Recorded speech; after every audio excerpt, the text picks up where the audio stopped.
Voici Dominique Perrault. Napoléon a eu Haussmann, tonton apéro à la tienne. Alors Dominique Perrault, je te demande pas où t'es allé en vacances parce que t'as pas dû prendre beaucoup de vacances, comme la décision de te confier la grande bibliothèque, enfin la très grande bibliothèque, la Bibliothèque de France a été prise au mois d'août. T'as pas dû chômer cet été. Ben en fait, je suis revenu de vacances, assez vite.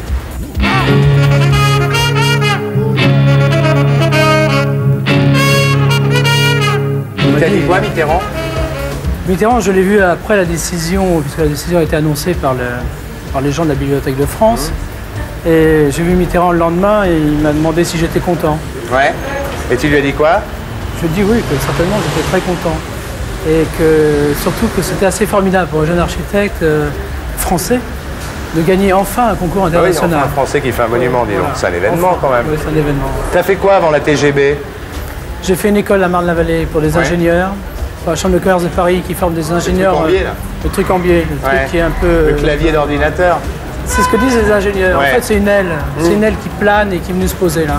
Une grande aile blanche. 300 mètres de long, 1 hectare de plastique pour faire une toiture. Et tu penses que tu as été choisi pourquoi finalement? Je pense que j'ai pas vu malheureusement encore tous les projets parce que les maquettes sont très grandes et les parties elles sont encore dans des caisses pour certaines. Elles sont retournées dans des caisses. Alors c'est un petit peu difficile pour moi d'arriver à bien comprendre.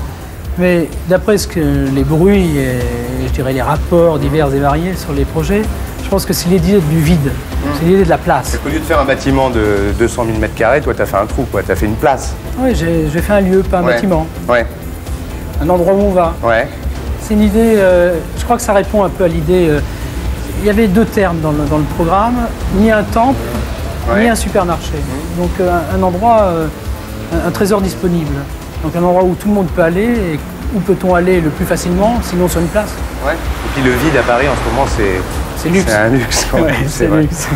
Alors, tu as fait une place qui sera un peu la Concorde de l'Est, c'est ce qu'on dit, avec un belvédère de 400 mètres sur la Seine. Et comme tu dis, c'est pas un front de Seine, c'est un fond de Seine, quoi. C'est un fond de Seine. Oui, c'est ça. C'est-à-dire que c'est ce qui est en avant de la Seine, SCENE, c'est une terrasse. Ouais.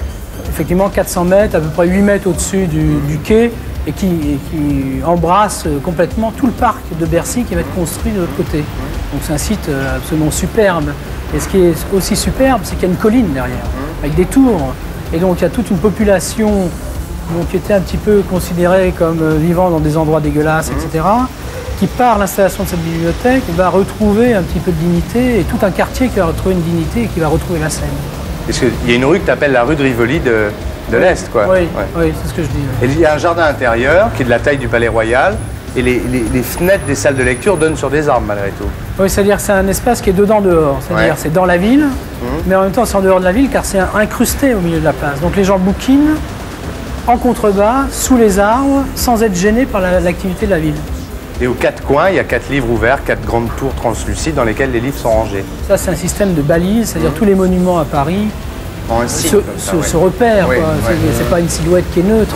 Donc le site et le signe se repèrent par les 4 livres et les fer balises. La décision a été prise 1 an après que le président en ait parlé pour la première fois. On a dit que c'était un peu prématuré et que ça avait été décidé très vite parce que Mitterrand voulait l'inaugurer avant la fin de son 2e septennat. Tu n'es pas d'accord avec ça, toi? Non, je pense qu'il y a 2 vitesses dans la bibliothèque. Il y a faire un bâtiment et je dirais occuper ce bâtiment.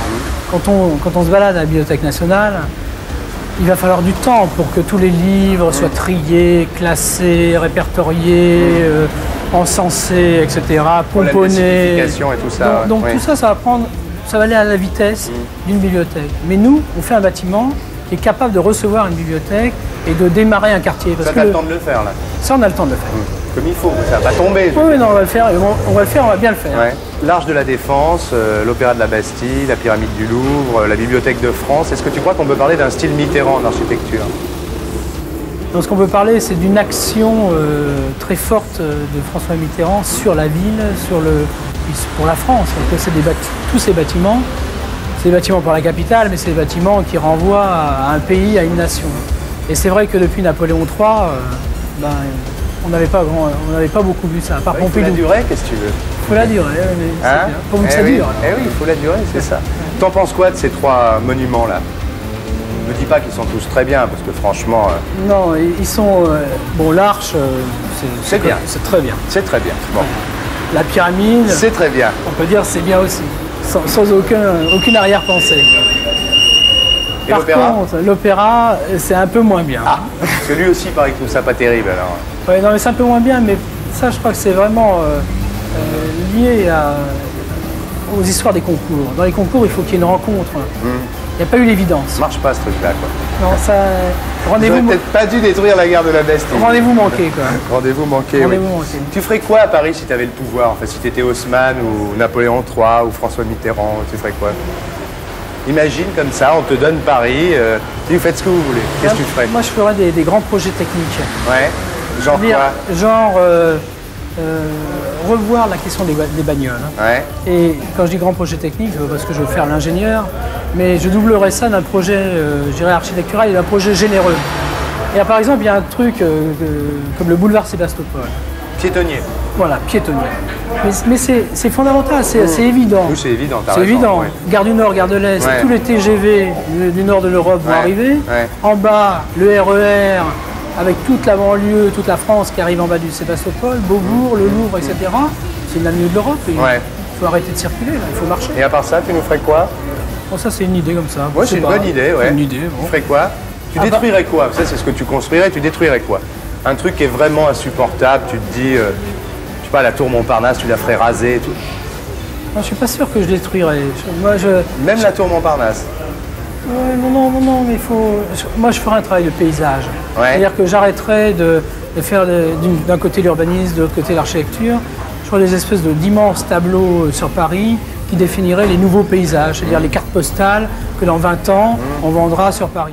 Et pour être sûr de ne rien rater de Inarditube, abonnez-vous et mettez un pouce bleu.